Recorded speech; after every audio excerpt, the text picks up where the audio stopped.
来乡亲啊，继续来看南投高中实习处的主任李冠贤，不管是创新的教学，也或是争取国教署各项竞争型的计划，拢杰出的表现，得到教育部这届的圣坛分红奖。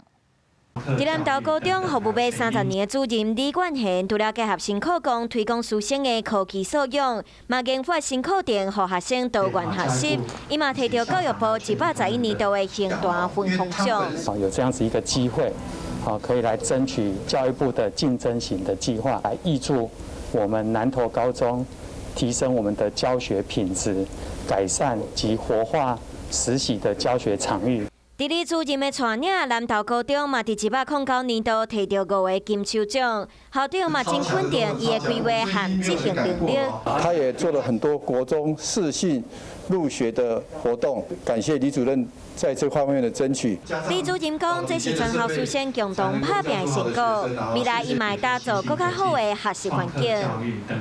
你好，我是宋彦明。想知道更多的新闻内容，请订阅华视新闻的 YouTube 频道，并且按赞、订阅、开启小铃铛。另外，可以上 LINE 贴图小铺来购买华视主播的官方贴图。